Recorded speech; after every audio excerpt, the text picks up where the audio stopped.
From MTN News, this is Montana This Morning.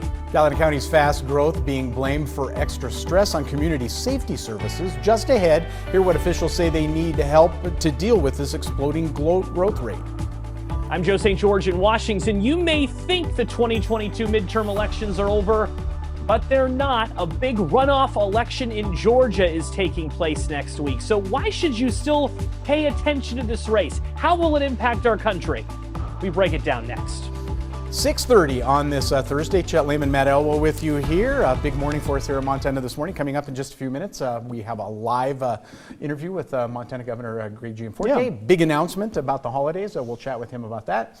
Right now, the weather outside, absolutely gorgeous. We could do the interview outside. It's like spring-like. It is absolutely delightful outside. Temperatures in the 30s. We've had some wind at times this morning, but it's not bad right now. Temperatures right now near the freezing mark, even above freezing in some cases.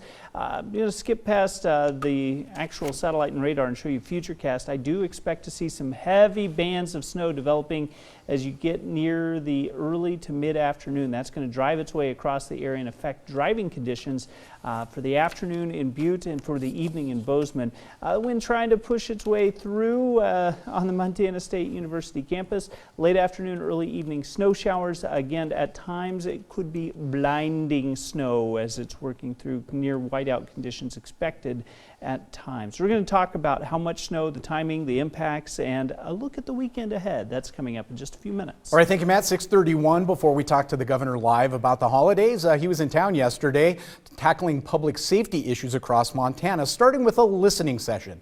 Again, in Bozeman yesterday, he hosted a roundtable with city, county, and community leaders. Gallatin County's rapid growth was at the center of the public safety discussion. Law enforcement, as well as newly elected county attorneys, stressed the need for more manpower to keep up with rising caseloads. The need for resources and funding was highlighted as the cost of living keeps increasing. Officials say that's leading to services being stretched thin at a time when staff is hard to keep. Bozeman Police Chief Jim Veldkamp said his department dealing with an increasing number of drug and alcohol-related crimes. Gallatin County Sheriff Dan Springer added that the area is still seeing an increase in fentanyl trafficking from the southern border. One area that community leaders agreed on was the need for more treatment and preventative services for minor offenses.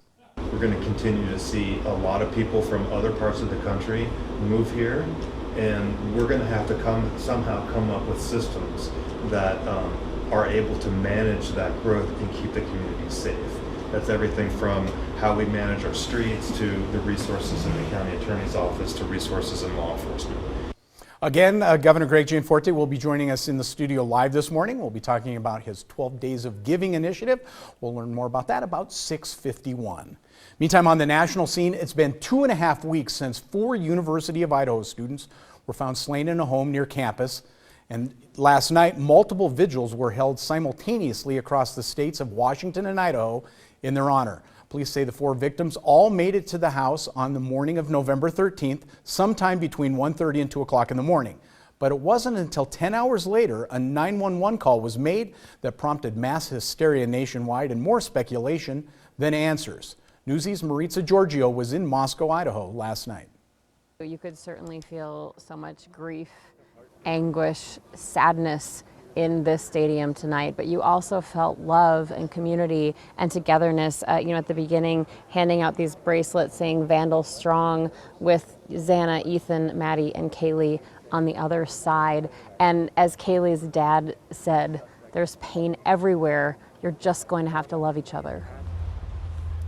As a snowstorm settles in the town of Moscow, Idaho, residents here still feel unsettled after weeks without answers or arrests in a quadruple homicide investigation. It seems very surreal because this is the sweetest town ever and safest, and we always get accolades for all of the good things about who we are and our community, and so it doesn't seem right that this happened at all. On the morning of November 13th, police discovered the bodies of 4 murdered University of Idaho students stabbed to death in a house near campus where 3 of them called home. Our people are dedicated. Our people care about this community. Our people want to ensure the community that we're here to bring safety and we're here to get a resolve on this. The coroner says all 4 victims, Kaylee Gonsalves, Madison Mogan, Ethan Chapin, and Xana Carnodal, were likely asleep when it happened. Police say some had defensive wounds, each stabbed multiple times. Moscow police say they collected 103 pieces of evidence from the crime scene. They took 4,000 photographs and have received more than 1,000 tips. But still, no suspect, no weapon, and a community increasingly worried about a killer on the loose. Tuesday, investigators towed cars away from the crime scene to be processed off-site. At the University of Idaho, a noticeably thinned-out campus greeted faculty after the Thanksgiving break. The mood's a little uncertain for sure, and people are on edge. A lot of the people who lived in the area where the event took place have felt unsafe lately. I know I have quite a few friends who live on that block or even in the house next door. The school is offering remote options for students as the investigation continues. At Washington State University in Pullman, just 9 miles away, there's no remote option but increased security patrols. In town, residents still feel disbelief that this happened here. People are on edge maybe a little bit, but I don't not feel safe in this town. I think it'll come back. I think that we will recover from this.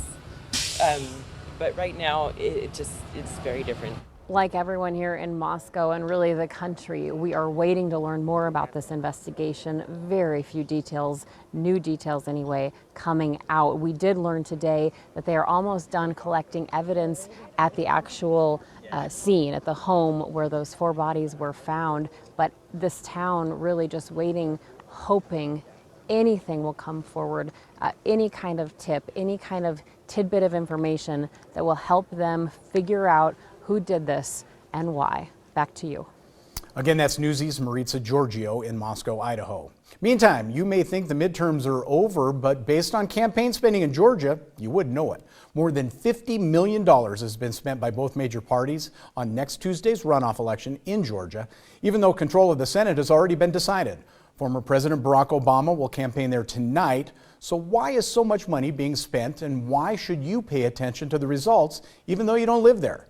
Our Joe St. George explains.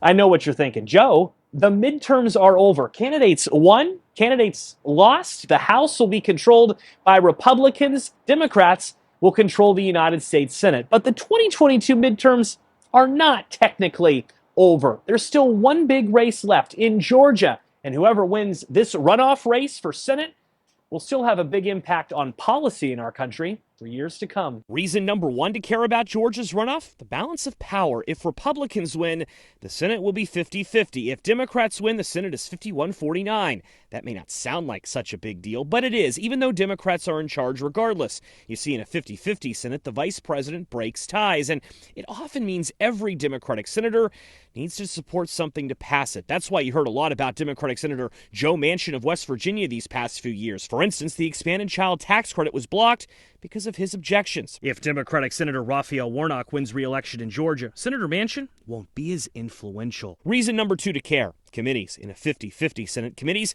must share power. If Democrats win in Georgia, they'll be in charge of all committees completely, which means more power to investigate whatever they want. If Republicans win, they'll get a say on what investigations or hearings take place. Reason number 3, the courts. When a Supreme Court vacancy opened up last year, President Biden was able to get his pick confirmed in a divided Senate, but it was not easy. A Republican victory in Georgia would make it easier for Republicans to potentially block President Biden's nominees in the judicial system.